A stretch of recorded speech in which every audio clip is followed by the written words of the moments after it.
Have you heard of a bird that never touches the ground, not even to lay its eggs? A bird so rare, so divine that even kings waited for its shadow to fall upon them.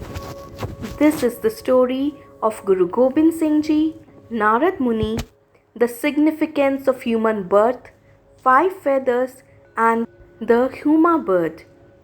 Once upon a divine time, the great sage Narad Muni, known for constantly chanting Narayan, Narayan, travelled across the realms in search of divine wisdom.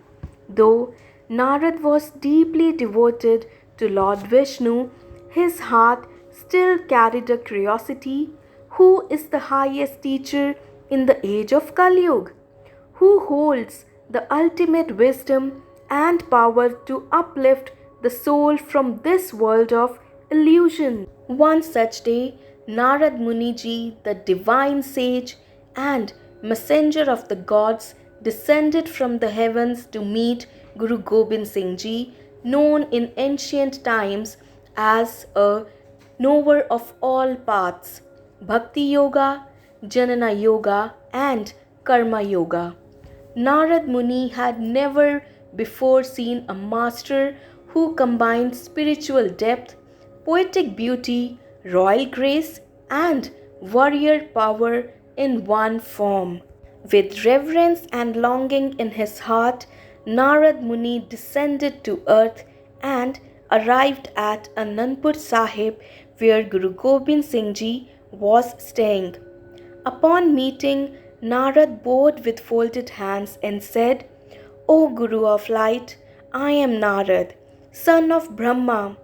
I have travelled through the three worlds, but I seek your wisdom on the importance of human birth. Why is it considered so rare and valuable?" Guru Gobind Singh Ji, smiling with divine grace, welcomed Narad and said, "O Devarshi, even gods long for this human birth, for it is only in this body that one can achieve union with the divine. No other birth, be it of a god, a demon, or a ghost, offers this chance. Yet humans waste it in ignorance, ego, and worldly pleasures." Narad fell silent. He reached into his divine pouch and drew out 5 golden feathers, rare and radiant. He offered them to Guruji and said, "O Guru of Truth, bless these feathers with your wisdom, that I may carry your message to the worlds." Guru Gobind Singh Ji took the 5 feathers gently in his hands. He closed his eyes, and for a moment all time paused. Then, with divine focus, he placed each feather at the tip of his arrows. One by one, he pulled his bow and released them into the boundless sky, each one bursting into blinding rays of divine light. As they soared, Guruji spoke the meaning of each feather. First arrow, remembrance of Vaheguru, that is Simran. This arrow is the call to remember the divine name. Without Simran, the soul remains asleep in illusion. Let this arrow awaken hearts.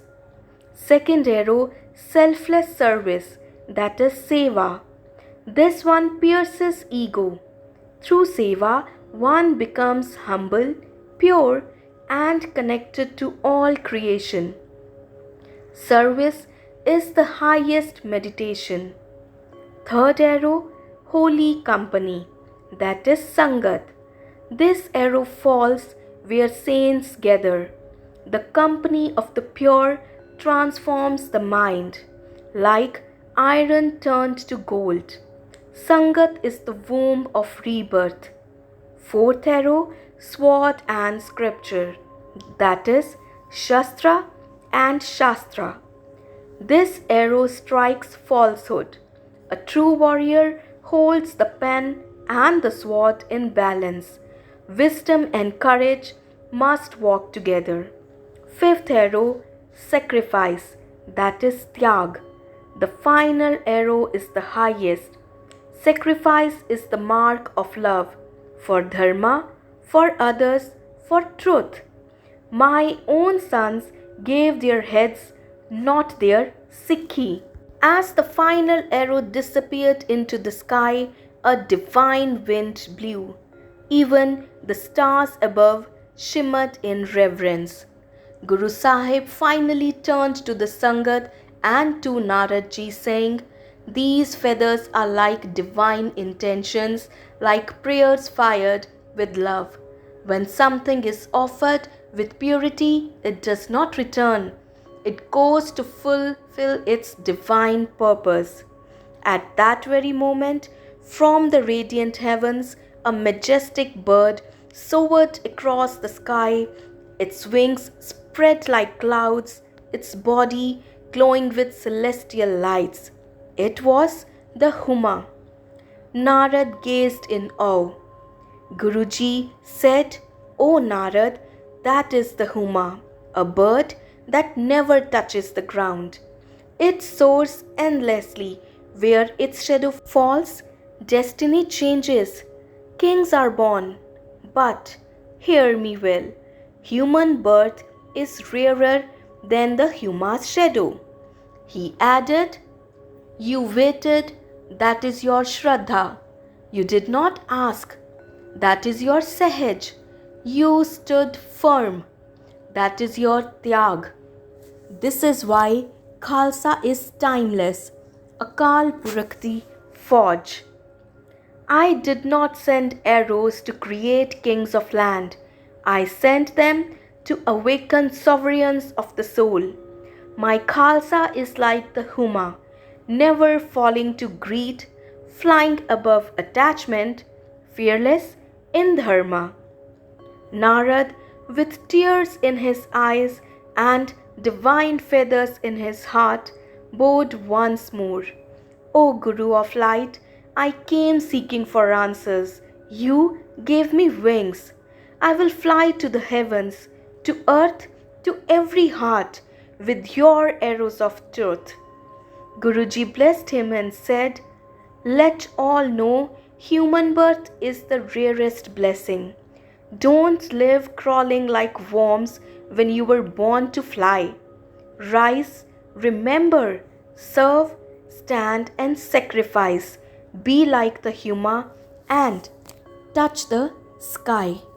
True devotion is not always loud. Sometimes it is just waiting with trust.